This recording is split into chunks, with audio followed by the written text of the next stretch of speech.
Hi කොහොමද ඔයාලට මේ අද මම හදන්න යන්නේ බ්ලැක් ෆොරෙස්ට් කේක් එකක්. මේක මම බලාගත්තේ වයිල්ඩ් කුක්බුක් අයගේ වීඩියෝ එකේ. ඉතින් මේ ඉස්සෙල්ලම එයා දාලා තිබිච්ච පරෝටිකෝ විදියට හදාගෙන බිත්තර කඩන්න ගත්තා. බිත්තර කඩද්දී අනිවාර්යෙන් මතක තියාගන්න ඔයාලා බිත්තර කඩද්දී ඒ බිත්තරේ වෙන භාජනයකට කඩලා ලොකු භාජනයකට දාගන්න ඔක්කොම එකට කඩන්න එපා.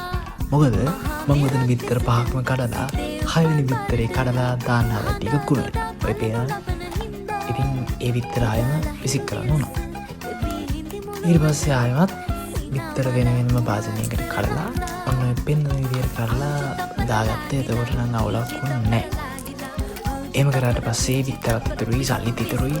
ඒ නිසා ආයෙ බිත්තර කඩලා තියමු ගණන් ගන්න එපා. පොඩක් පිස්සු වගේ. ඊට පස්සේ බිත්තර වල සීනි දාගන්න ඕන. ඔතන බිත්තර 6යි සීනි ග්‍රෑම් 210ක් තියෙනවා.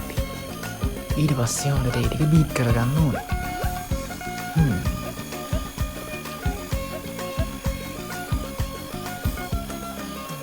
හොඳට බීට් කරාට පස්සේ ඒකේ අර බටරොයි සීනි බීට් කරනවා වගේ නෙවෙයි. සීනි බිත්තර විතර බීට් කරද්දී ඊට ගානේ ලස්සනට තියෙනවා මේ. හරි අර නිකන් සුදු මද විතරක් බීට් කරලා තියෙන්නේ. අනේ ඊට පස්සේ ඒකට වැල්ල දාගන්න ඕනේ. වැල්ල දාලා හොඳට බීට් කරගෙන යන්න ඕනේ.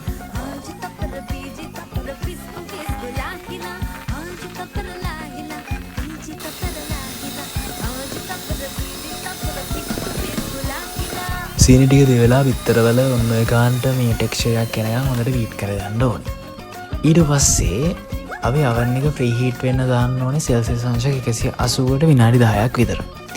අපේ oven එක ටිකක් පරණ නිසා මේ සෙල්සියස් අංශක 200ට විතර ඒක දාලා විනාඩි 15ක් විතර තියන්න ඕනේ හොඳට ප්‍රීහීට් කරගන්න. ඊට පස්සේ පිටි ග්‍රෑම් 150කට කොකෝ පවුඩර් ග්‍රෑම් 50ක් දාලා ඒකට බේකින් පවුඩර් මේ සැන්දකුත් දාගෙන මේ හොඳට එරික හලාගෙන දාගන්න. ඔයා හලට තියාගෙන දාගන්න. මම ඔය හලහල දාන්න එපා වටේම හිරනවා.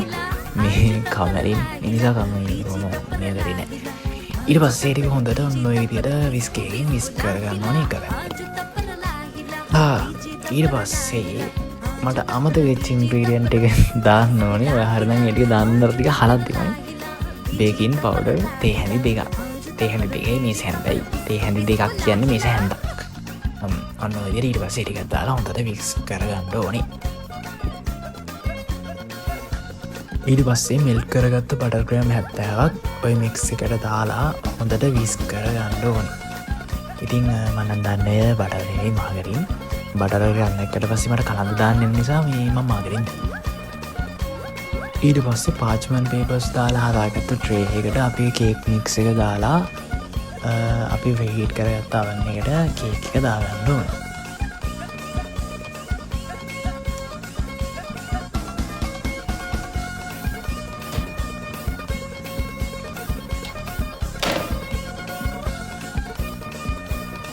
ඉතුරු දෙයට